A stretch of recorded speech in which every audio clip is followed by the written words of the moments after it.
Hello दोस्तों, maths media में आप सभी का स्वागत है। मैं अमित कुमार। चलिए हम लोग चलते हैं अगले नेक्स्ट क्लास की तरफ। देखिए आपके सामने कुछ टॉपिक है, ठीक। माध्य, माध्यिका, बहुलक, परिसर, मानक विचलन, इसको हम लोग विचलन भी बोलते हैं। विचलन या प्रसार या प्रसरण, तीनों एक ही नाम है। विचलन गुणांक, ठीक, जिसमें हम लोग माध्य, माध्यिका, बहुलक और परिसर, ये चारों टॉपिक पिछले क्लास में पढ़ लिए थे। जो भी मेरे पिछले वाले वीडियो को नहीं देखे हैं, मेरे प्लेलिस्ट में जाकर उसको देख सकते हैं। उसमें हम जनरल मेथड और फॉर्मूला बेसिस दोनों प्रकार से ही पढ़ाए हैं, मतलब 2 क्लास लिए हैं उसमें हम। चलिए आज हम लोग पढ़ेंगे मात्र इस 3 टॉपिक के बारे में।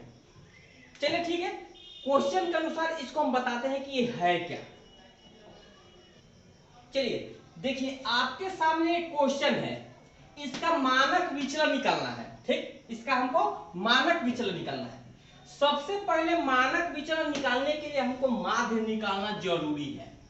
बिना माध्य का मानक विचलन नहीं निकल सकता है।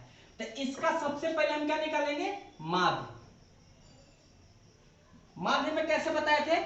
टोटल संख्याओं का योग अब बटा कुल संख्या, ठीक। तो सभी संख्याओं का योग जोड़ेंगे।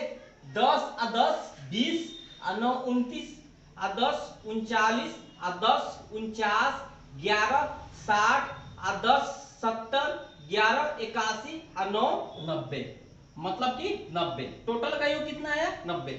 अब टोटल संख्या कितना है काउंट कीजिए। 1 2 3 4 5 6 7 8 9 बटा कुल संख्या, मतलब आपका कितना है? इसका माध्य 10 है, इसका माध्य 10 है। अब देखिए इसका हम मानक विचलन निकालेंगे। मानक विचलन, ठीक, बराबर ये होता क्या है? रूट अंडर इस संख्या में से माध्य को घटाते हैं, ठीक। मतलब कि 10 में से 10 घटाएंगे और दोनों ब्रैकेट में डालकर होल स्क्वायर प्लस फिर इस संख्या में से माध्य को घटाएंगे, इस संख्या में से माध्य को घटाएंगे, हर एक संख्या से घटाएंगे हम। 10 माइनस 10 का होल स्क्वायर प्लस फिर इस संख्या में से माध्य को घटाएंगे। 9 माइनस 10 का होल स्क्वायर प्लस फिर क्या करेंगे?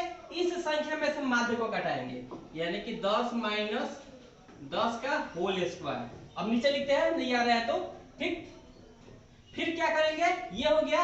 अब बगल वाला, मतलब कि इस संख्या में से माध्य को घटाएंगे प्लस 10 माइनस 10 का होल स्क्वायर प्लस फिर बगल वाले उसी तरह करेंगे, संख्या में से माध्य को घटाएंगे 11 माइनस 10 का होल स्क्वायर प्लस फिर बगल वाले उसी तरह काम करेंगे, बगल वाला संख्या में से माध्य को घटाएंगे का होल स्क्वायर प्लस फिर बगल वाला संख्या में से माध्य को घटाएंगे 11 माइनस 10 का होल स्क्वायर प्लस फिर बगल वाला में से माध्य को घटाएंगे आपका होल स्क्वायर।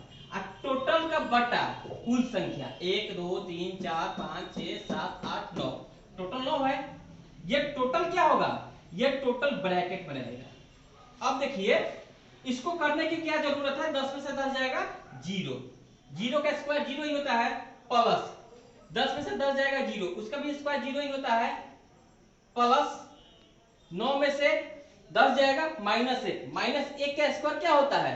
1 होता है, प्लस 10 में से 10 जाएगा 0, 0 का स्क्वायर 0, प्लस 10 में से 10 जाएगा 0, 0 का स्क्वायर 0, प्लस 11 में से 10 जाएगा 1, 1 का स्क्वायर 1, प्लस 10 में से 10 जाएगा 0, 0 का स्क्वायर 0, प्लस 11 में से 10 जाएगा 1, 1 का स्क्वायर 1 होता है, ठीक।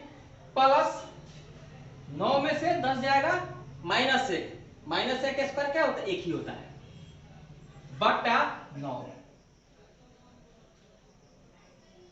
रूट अंडर, ठीक। क्या होगा? जोड़ने पर आपका क्या आता है? 0 0 सब जुड़ेगा तो 0 ही होगा।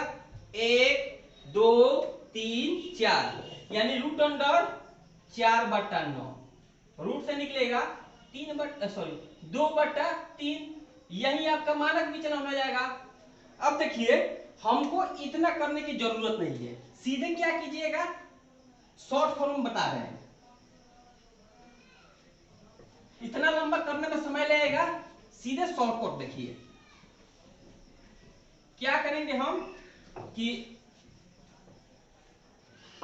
रूट अंडर चढ़ा देंगे, रूट अंडर चढ़ा देंगे, 10 में से 10 गया 0, 0 का स्क्वायर 0, प्लस 10 में से 10 गया 0, 0 का स्क्वायर 0, प्लस 9 में से 10 जाएगा -1, -1 का स्क्वायर 1, प्लस 10 में से 10 गया 0, 0 का स्क्वायर 0, प्लस 10 में से 10 गया 0, 0 का स्क्वायर 0, प्लस 11 में से 10 गया 1, 1 का स्क्वायर 1, प्लस 10 में से 10 गया 0, 0 का स्क्वायर 0, प्लस 11 में से 10 गया 1, 1 का स्क्वायर 1, प्लस 9 में से 10 गया -1 और -1 का स्क्वायर 1 ही होगा।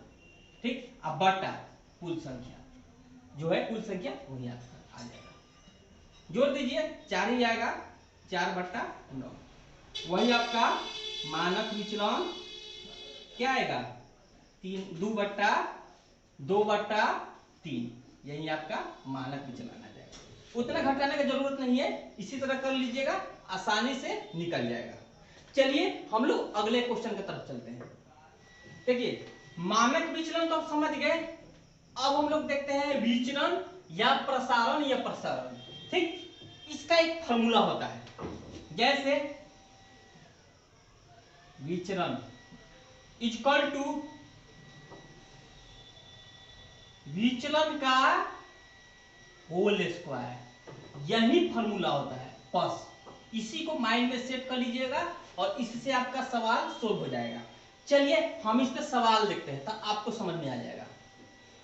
देखिए आप लोग के सामने एक क्वेश्चन है, एक जनसंख्या का मानक विचलन 4.5 है, तो इसका प्रसरण निकालें। प्रसरण पूछे या विचलन पूछे या प्रसार पूछे, तीनों एक ही चीज है। तो अभी फॉर्मूला बताया है क्या, प्रसरण इक्वल टू विचलन का होल स्क्वायर। आपका विचलन कितना दिया है, 4.5, 4.5 का होल स्क्वायर, 4.45 का होल स्क्वायर कितना आता है, 20, 25। अब देखिए 0.1 अंक के जस्ट पहले है, जब स्क्वायर चढ़ेगा तो 2 अंक हो जाएगा, अगर 2 अंक होगा तो 4 अंक हो जाएगा, 3 अंक होगा तो 6 अंक, यानी दुगुना होता है। तो 1 अंक के जस्ट पहले दशमलव है तो 2 अंक के बाद पहले होगा 1, 2, यानी यहाँ पे आपका दशमलव हो जाएगा, यानी आपका प्रसरण 20.25 होगा, या इसको विचलन बोल सकते हैं या प्रसार बोल सकते हैं, तीनों इसको बोल सकते हैं। चलिए हम लोग इसको नेक्स्ट क्वेश्चन पर चलते हैं। चलिए देखिए आपके सामने एक क्वेश्चन है, एक डाटा सेट का प्रसरण 144 है, तो इसका मानक विचलन निकाले। प्रसरण और मानक विचलन है तो जो फॉर्मूला होता है उसको पुट कर देंगे, यानी कि प्रसरण इक्वल टू क्या होगा, विचलन का होल स्क्वायर।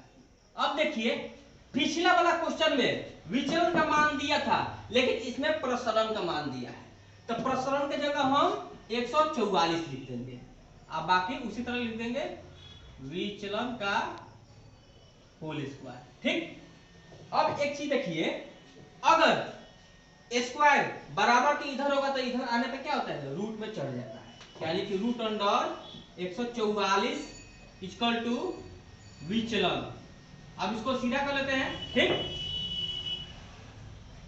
विचलन इक्वल टू, देखिए 144 का वर्गमूल कितना आता है, 12 आता है, यानी कि इसका मानक विचलन क्या होगा, मानक विचलन 12 आपका आंसर आ जाएगा। चलिए हम लोग चलते हैं विचलन गुणांक के तरफ, अगला टॉपिक है और आज का लास्ट टॉपिक है। चलिए देखते हैं विचलन गुणांक। विचलन गुणांक इक्वल टू विचलन बटा माध्य गुने 100। एक बात नोट कर लीजिएगा, ये हमेशा प्रतिशत में आएगा, यानी कि इसका आंसर जब भी आएगा तो प्रतिशत में आएगा। चलिए इसमें हम क्वेश्चन देख लेते हैं तो आपको विशेष समझ में आ जाएगा। चलिए देखिए, आपके सामने एक विचरण गुणांक वाला क्वेश्चन है। मतलब कि एक वितरण का माध्य 20 है, मतलब माध्य कितना है, माध्य आपका 20 दिया है, ठीक। और इसका मानक विचलन 4 है, यानी कि मानक विचलन 4 दिया है। तो क्या पूछा है, इसका विचरण गुणांक, यानी कि आपका विचरण गुणांक, ठीक। अब इसका फॉर्मूला क्या लिखाए थे हम, विचलन बटा माध्य गुने 100। ये हमेशा प्रतिशत में आता है। आपका विचलन कितना है, मानक विचलन माने 4 बटा इसका माध्य कितना है 20 गुने 100, कटेगा 4 5 5 से कटेगा 20, ठीक। मतलब कि इसका विचरण गुणांक क्या हो जाएगा,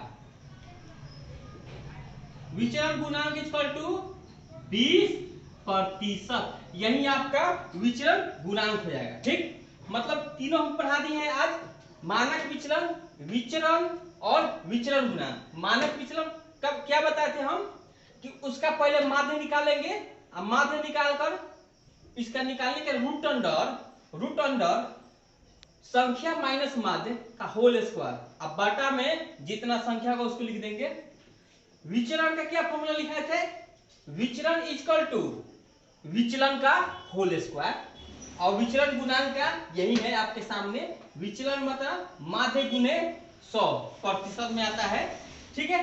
चलिए लगभग इसका हम पूरा डिफाइन कर दिए हैं। अब लगभग हमको नहीं लग रहा है कि इसमें आपको प्रॉब्लम होगा। अगले टॉपिक अगले क्लास में हम लोग पढ़ेंगे। धन्यवाद।